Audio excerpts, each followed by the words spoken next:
settler establishment who clearly have like they want to go balls to the wall with like everything everywhere all the time, whether it's the West Bank destruction and displacement, which continues apace, or it's the complete eradication of all life in Gaza. Take your pick.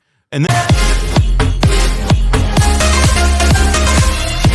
then there's another like side of this which wants to continue and, you know, as he say, escalate the campaign against Hamas and all this other stuff, but also is perhaps a bit more cognizant of the international complications that arise from an unyielding campaign of destruction against civilian infrastructure and life. And when Netanyahu is when you see him do a video like this, he's talking to one side of the faction. He's talking to one part of the tent that needs to be, you know, I mean, they don't need to be because they'll see this video and call him boged. They'll call him a traitor. They'll call him a traitor. They'll call him Hamas. They'll call him a Palestinian, like Chuck Schumer. I mean, this is part of why though. Like this is like related to why they do so much regional war. Like why it is that like they expand the conflict into Lebanon, or they expand the conflict into Syria, they expand the conflict, you know, in wherever they can. They bomb Iran, etc. Because like the only way to sustain the continuing, you know, like contradiction, which is that like Netanyahu is unpopular, but he's also the only political figure in Israel who can like synthesize these two, you know, these two different totalizing factions, these two different factions that have totalizing, you know, violent fantasies of how Israel can remain safe and Israel or whatever. Yeah. Like this is what he's got to do. One question I do have though, or at least one thing that like remains unclear to me is like, again, what I was saying earlier about like the next day stuff, like they get through this like aid starvation thing. They restart letting in trucks or whatever. And it turns out that like the starvation tactic with the genocide is not one that they can continue to do. Like what comes next? Are they just going to try? Are they going to attack Iran again? Are they going to like kick up war in Lebanon? Like what is the thing that they're going to do to like justify the continued? There will come a day when the dust is settled and Western, like when NGOs will be able to make assessments of the actual calculated human toll.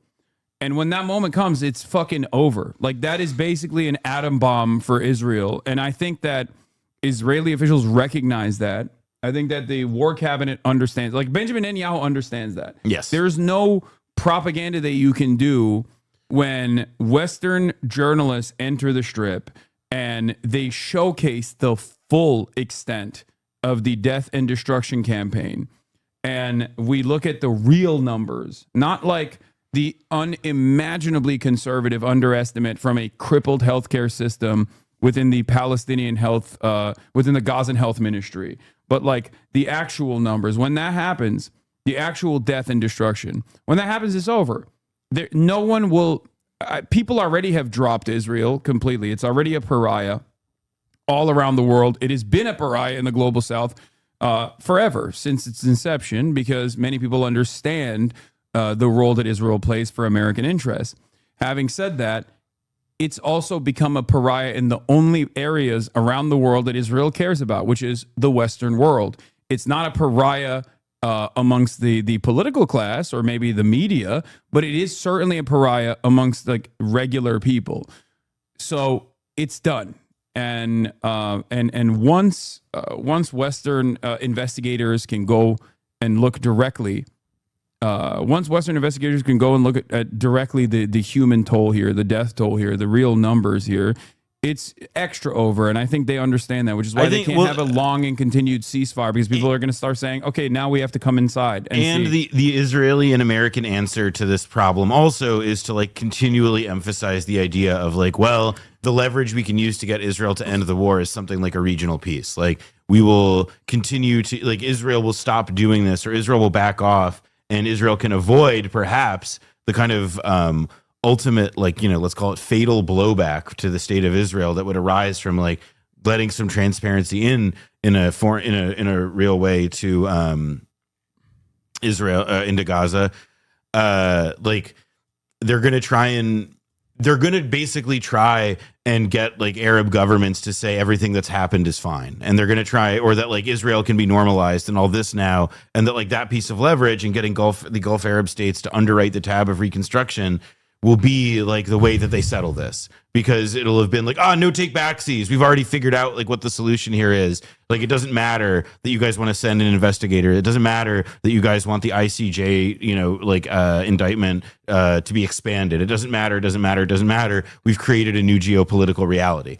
I'm still highly skeptical that is possible, because I don't believe that, as necrotic and strategically inept in many respects as a lot of these Gulf Arab states I feel are, I also think that they are conscious enough that, like, if they give the keys to Al-Aqsa to like the settler movement, for example, that may be something that could be that could be part of a destabilizing force among many other factors in their own countries. Yeah, that's it. That's the delicate tightrope that they're always on, because like they realize that their populations are unimaginably resentful for good reason towards Israel in perpetuity, but they also, the only way for them to maintain their power, their grip on power as monarchies, is through unlimited security commitments from the West.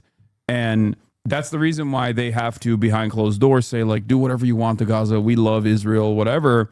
But in public, they have to at least make it seem like they're defending the Palestinians, even though it's becoming clearer by the day that they have no interest whatsoever in defending the Palestinians at all. And if that resentment boils over and it gets to a certain point, like Egypt is a great example of this, where like Egypt is just, I think Egypt is a ticking time bomb. Okay, I think it's a powder keg. It is unreal. I agree completely. Yeah. The Egyptian population is, I suspect the Egyptian population is insanely frustrated at this point with what the Egyptian government is doing to defend Israel's interests by directly prosecuting its own citizens that want to help, right? There is very little, there's no amount of like American weapons, American money, and American support that will allow the Egyptian military to continue keeping the country stable. I think a great example of how like Egypt's weird position was that deal that they cut with the UAE to like sell all that essentially like oceanfront land to get a tremendous bailout to help them meet IMF obligations. And it just sort of tells you that like countries that have as many people, that have as large of a military, and that are as geopolitically important, getting bought off like that in like such a naked way is like, that's not it's not a harbinger of long-term stability.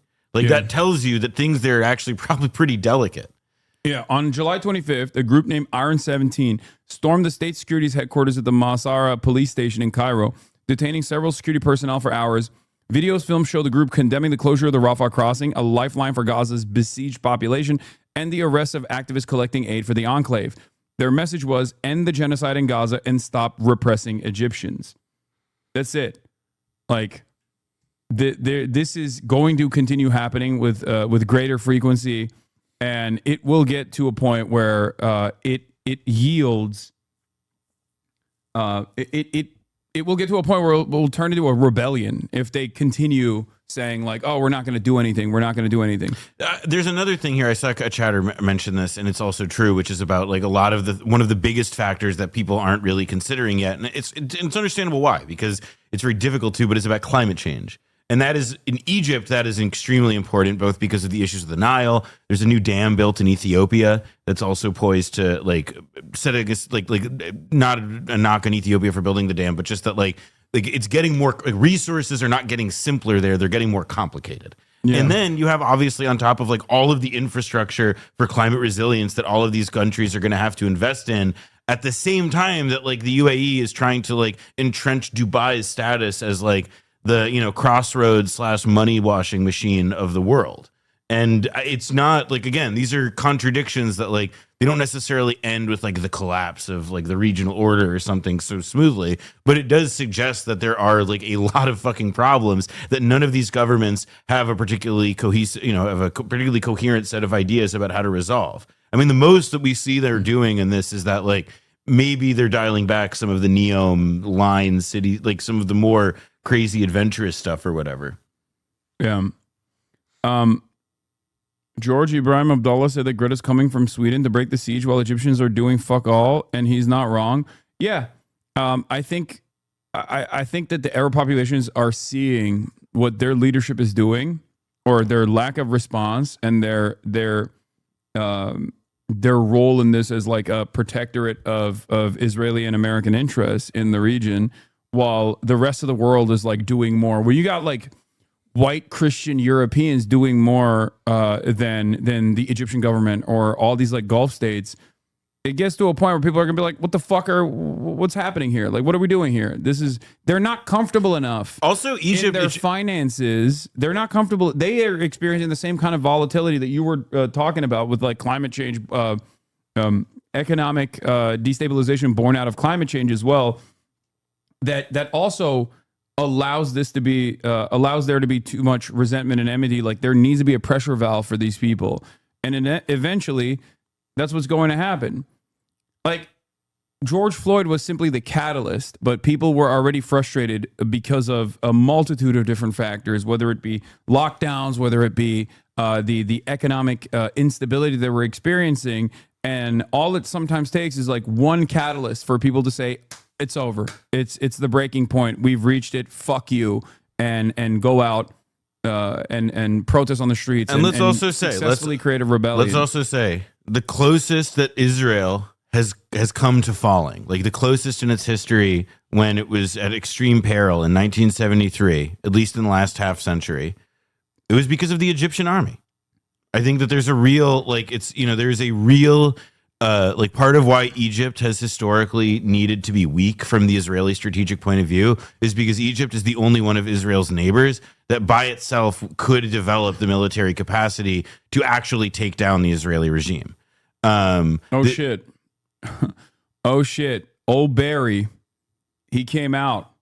Oh, well, wow. At least listen, at least we now know what he's saying about the hostages. Oh, wow. Wait, what's the article he shared? Old Barry, dude. Wait, maybe he wrote it. No. This is the. Oh no, this was the investigation. Gazans are dying of starvation. Wait, go back. What was the first link that he shared though? This is it, I think. Right? No, it's Jose Andres. People of good conscience must stop the starvation in Gaza. That's his buddy, Jose. I went to his restaurant when I was in Vegas. Bazaar Meats. Yeah. While a lasting resolution to the crisis in Gaza must involve a return of all hostages and the cessation of Israel's military operations, these articles underscore the immediate need for action to be taken to prevent the travesty of innocent people dying and preventable starvation. Hey, everybody, suck my dick. Hold on. Barack Obama is supposed to be a good writer. Action to be taken to prevent the travesty of innocent people of dying of preventable starvation. To prevent the travesty of innocent people dying of preventable.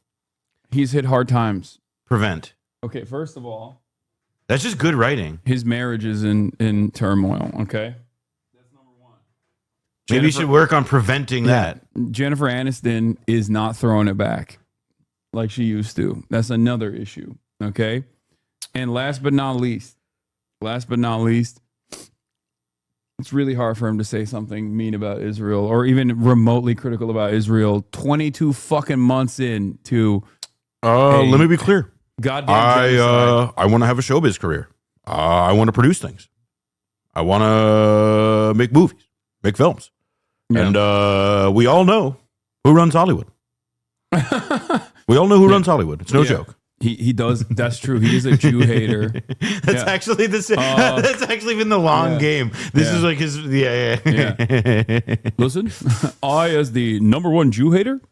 Listen, is everybody's seen that photo of me with Rashid Khalidi 30 years ago, and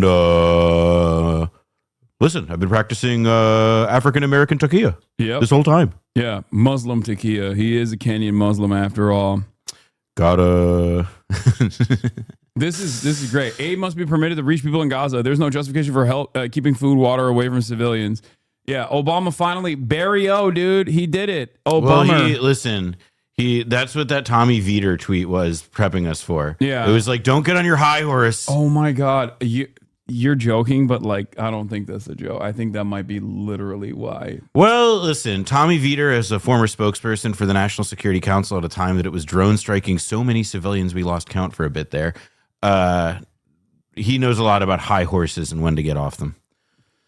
Oh, yeah. Jose Andres, people of good conscience must stop the starvation in Gaza.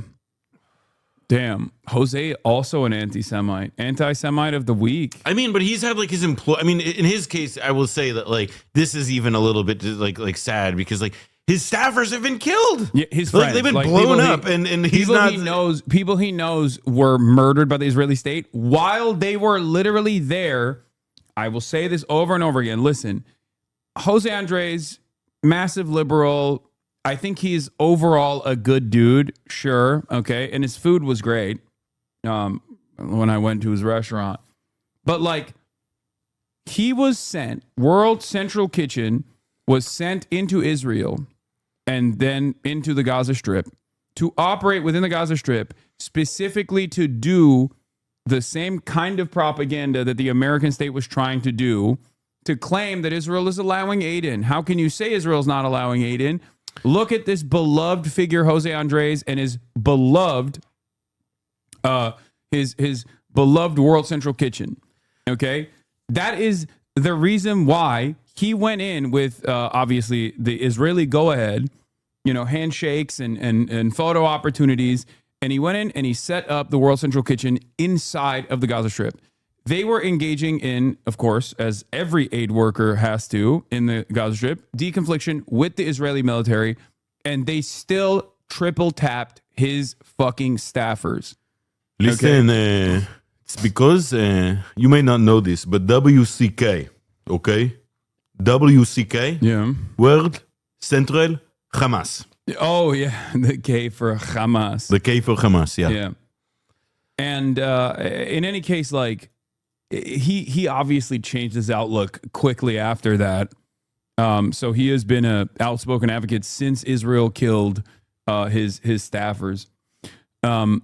So this is not surprising to me at all. But once again, this is another fucking pressure point.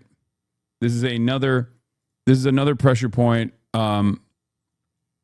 It's interesting that the Pod Save crew of former Obama people have broken with Obama himself and the Israel lobby and are willing to make arguments both about the morality and U.S. interests with respect to supporting Israel. More signs of where things are going for Israel. Yeah, they happen. Ben Rhodes, Ben Rhodes and Tommy Vietor have been unironically daggering Israel for a while Ben now. Rhodes, I think people should go back and also big anti-Semite. Yeah. Well, I was going to say there's a New York Times story from about a decade ago that was written by self-hating Jew Ben Rhodes. David Samuels, who's an asshat, and the profile was of Ben Rhodes, and it was like a very like critical profile, but it's like critical in like it's from the right basically, but it's really worth like reading because even people like Ben Rhodes, who are not like fire-breathing leftists by any freaking means, were targeted very clearly by Israel and its surrogates because of Iran. JCPOA, exactly, because of the Iran deal, and like. There was always, and this was again like a failure of Obama's because he also his administration kind of like fucked up in the second term and managing the peace process such as it was, just because like they like there's a the journalist Nathan Thrall in his first book, The Only Language They Understand, he cites sources saying how like Secretary of State then John Kerry he misled both sides, and that there was like a real there was like American mismanagement of some of those diplomatic relationships. Fine, whatever, but like the key piece of like that second term achievement, right? This diplomatic capstone was the Iran deal, and rather than use the fact that they were already successfully pushing this Iran deal through the Senate, that they got people like Cory Booker to behind it, like these staunch allies of the AIPAC establishment in DC and so on. There wasn't like that wasn't like a springboard for more interesting and exciting possibilities in terms of trying to pressure Israel. God forbid. It was instead meant to be like the capstone of a victory lap, in the same way, by the way, that Obama's efforts to ease tensions with Cuba were. That he did everything but stop short of the embargo, and obviously because Trump succeeded him, all of that shit was for naught. Yeah. Iran included, especially. to have like, done all this stuff to pass the JCPOA and have done none of the necessary political work to actually ensure that it could survive. So yeah, I could imagine that his former staffers, or at least the people who positioned themselves and styled themselves as like the inheritors or the preservers of the best part of his legacy, are, willing to say something, they're willing to say that like actually maybe like tethering America's future to Israel as the 51st state was a bad fucking idea. Yeah, no, for sure. I like I said, that's why I was calling Ben Rhodes an anti-Semite, because of his influence or his role in implementing the JCPOA, which obviously Israel hated.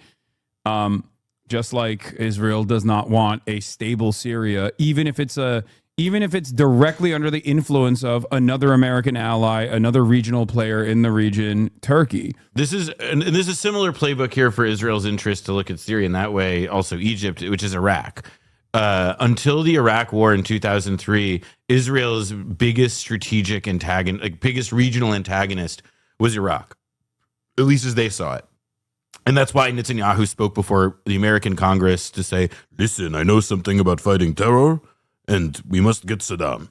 And they did all that. And it's like, all right, well, look at Iraq now. And it's not the same situation as Syria, but like mostly it is like a playground for competing influences of foreign governments. And in Iraq's case, like Iran has now been able to it's ironically, considering we were the ones who moved in there, like Iran is now able to project more influence there, just as, in say Syria, for example, you have your friends in Ankara who are trying to be able to project their power as well. But like the thing that is like the common thread there, right, is that both countries, both Syria and Iraq, are so much weaker as states. Yeah. I mean, they're non-military entities as states functionally, as far as Israel's concerned. They are no more regional threat. The reality of the matter is, it like regardless of Saddam's weaknesses or tendencies for violence in its domestic population, like ethnic, his management of like sectarian tensions was to just fucking kill people and arrest them. If Iraq maintains stability and sovereignty, if Syria maintains stability and sovereignty, in a similar way, in a way that's not dissimilar to Iran, outside of like Western interests, and they basically develop themselves as sovereign nation states, I think that Israel would not be able to get away with doing everything that it's doing currently. And that's it. That is the major reason for why Israel wanted all of these other countries that presented a threat to its greater Israel project of death and destruction to be pacified or be destroyed in some way, shape, or form. They don't have to do it to the Gulf states, with the exception of Yemen, obviously, because those Gulf states are completely servile to, they've been domesticated, and they're completely servile to American interests, to Western interests. And that's it. That's the reason why they get away with just get away with being able to do their own genocides if they feel the need to do so. And that's the reason why they get away with being able to whitewash or engage in like sports washing and things like that. What were you going to say? I think the only thing I would have to add to that really is just that it should mean something about the character of a state if the only way that it can continue to exist as such is if all of the neighboring states to it are like weak and destroyed and rotted entities that are unable to like serve their citizenry, that are unable to serve the people there in meaningful ways. And obviously that's not to say that like Saddam Hussein or Bashar al-Assad were like, perennial nominees for humanitarian of the year, but it is to say that like what has taken their place rather clearly seems like it's meant to serve the interests of people who are not in that country. And it's not something like that's again, like, that's a frame of discussion that's like pretty difficult to have in the United States, just because we still speak in the language of foreign policy moralism, even though more and more all the time it is like these aggressive strategic, like realpolitik or power politics stuff that clearly guide what people are after here. Yep. And that's part of what engenders the cynicism. is that it makes people say, if you constantly talk about human rights or why you're doing stuff, and then we have wall-to-wall starving children on the TV for weeks at a time. Yeah, your word. I mean, I think like America's immediate move to represent itself as the global police in the aftermath of Russia's unjustifiable invasion of Ukraine, and then its unlimited support to Israel after October 7th happening under one